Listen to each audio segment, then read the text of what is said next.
آج ہم کچھ دستاویزات کی روشنی میں اسلامی تعلیمات کے ان اصولوں پر بات کر رہے ہیں جو صحت اور صفائی سے متعلق ہیں، بلکہ مجموعی طرز زندگی سے۔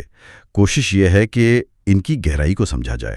جی بالکل، اور یہ اہم بھی ہے کیونکہ اسلام آپ دیکھیں تو صرف چند عبادات کا نام نہیں، یہ تو ایک مکمل نظام حیات ہے۔ صحیح۔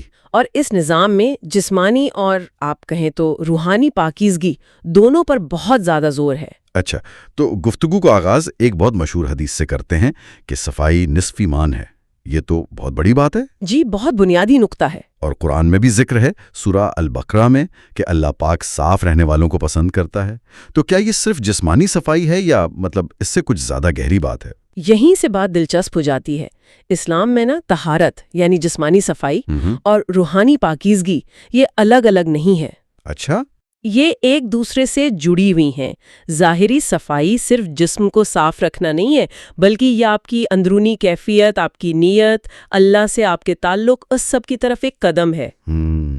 اور یہ کوئی نئی بات نہیں، یہ تصور صدیوں پرانا ہے، اور اس پر عمل کرنے میں ایک آپ کہیں روحانی سکون ملتا ہے۔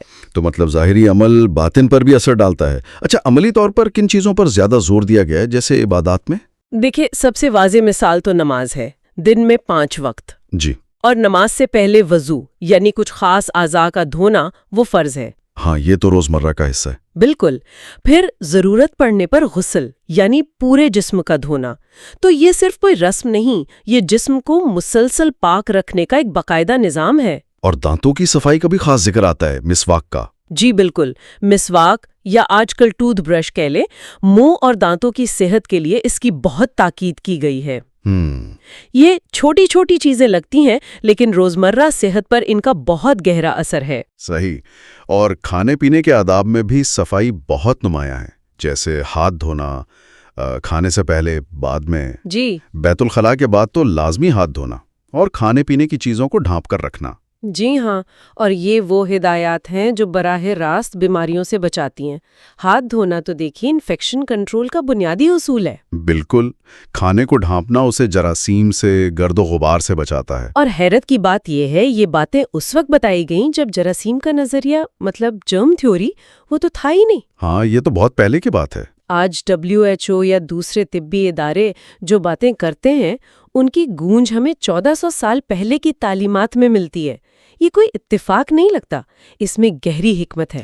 تو یہ ایک طرح کی ابتدائی پبلک ہیلتھ گائیڈ لائنز تھیں۔ ذاتی صفائی جیسے ناخن تراشنا، بالوں کا خیال رکھنا، اس کے ساتھ ساتھ ماحول کو صاف رکھنے پر بھی زور ملتا ہے۔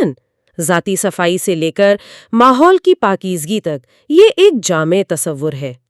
یہاں تک کہ وبائی امراض کی صورت میں بھی احتیاطی تدابیر بتائی گئی ہیں، جیسے صفائی کا خاص خیال رکھنا، غیر ضروری میل جول سے گریز۔ اچھا، یہ ظاہر کرتا ہے کہ صحت کا تصور صرف فرد کا نہیں بلکہ اجتماعی بھی ہے۔ یہ بات بہت دلچسپ ہے کہ صحت اور صفائی کا یہ جو دائرہ ہے، یہ صرف جسم تک نہیں رکھا گیا۔ جو مواد ہم دیکھ رہے ہیں اس میں معاشی اور معاشرتی اصولوں کا بھی ذکر ہے۔ جی، ان کا تعلق بھی تو بالواسطہ طور پر صحت اور فلاح سے بنتا ہے، جیسے حلال کمائی پر زور، سود سے منع کرنا۔ بالکل، یہ بہت اہم نقطہ ہے۔ دیکھیں، معاشی اصول جیسے ایمانداری سے تجارت، ناپ تول میں کمی نہ کرنا، ذخیرہ اندوزی سے بچنا، پھر زکوٰۃ اور صدقات کے ذریعے دولت کی تقسیم، جی، یہ سب ایک مستحکم اور صحت مند معاشرے کی بنیاد ہے۔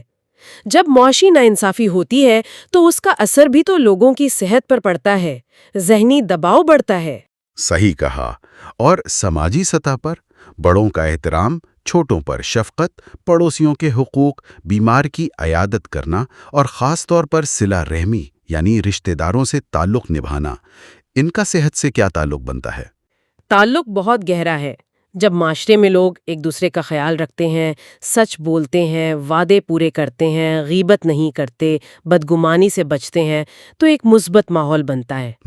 صلہ رحمی جیسی چیزیں سماجی رشتوں کو مضبوط کرتی ہیں، اور یہ مضبوط سماجی رشتے ذہنی سکون اور نفسیاتی صحت کے لیے بہت ضروری ہیں۔ اچھا، ایک دوسرے کا خیال رکھنے والا معاشرہ مجموعی طور پر زیادہ صحت مند ہوتا ہے۔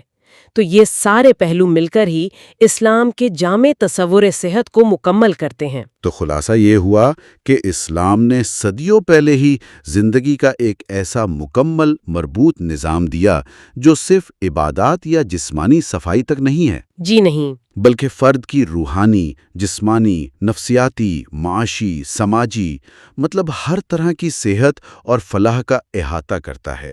اور یہ اصول آج بھی اتنے ہی اہم اور قابل عمل لگتے ہیں۔ بالکل درست۔ اور یہیں سے ایک اہم سوال بھی ذہن میں آتا ہے جس پر شاید غور کرنا چاہیے، وہ کیا؟ کہ آج کے دور میں جب ہم صحت عامہ کے نئے چیلنجز دیکھ رہے ہیں، ماحولیاتی مسائل ہیں، طرز زندگی سے جڑی بیماریاں ہیں، جی، تو یہ جو تاریخی، جامع اور مربوط اصول ہیں، یہ ہمیں کیا راہ دکھا سکتے ہیں؟